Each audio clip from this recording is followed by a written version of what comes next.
ज्योतिताई गायकवाड आपल्या सोबत आहे. ताई विरोधकच नाहीये, भूमिका कशी मांडणार?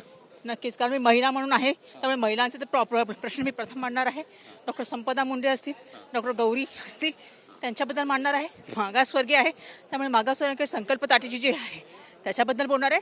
मुंबईची प्रतिनिधी आहे, पण मुंबईबद्दल जे प्रश्न आहेत, प्रदूषण वगैरे, ह्या सगळ्याबद्दल बोलणार आहे. पालघरमध्ये पण एका महिलेवरती अत्याचार झाला. एक महिला जी तक्रार द्यायला गेली होती, त्याच महिलेवर त्याच पोलीस ठाण्याच्या एका हवालदारानं अतिप्रसंग केल्याची घटना घडलेली आहे. अत्याचार केला. कसं पाहता याकडे? नक्कीच ही खूप निंदनीय घटना आहे. आणि जर गृह खातं असं जर करत असेल का, गृह खात्याचं काहीतरी त्याच्यावर वचक हवा, एवढंच मी सांगेन. 29 आमदार निवडून यायला पाहिजे असं म्हणतात शिवसेनेचे आमदार, तेव्हा विरोधी पक्ष नेतेपद दिलं जातं. मग उपमुख्यमंत्रीपद कुठे लिहिलेलं आहे ते दाखवा, त्याचं काहीतरी नियम दाखवा आणि मग ह्या प्रश्न बोला. धन्यवाद आमच्याशी बातचीत केल्याबद्दल. कॅमेरा पर्सन योगेश गुरवसह गिरीश गायकवाड, TV9 मराठी, मुंबई.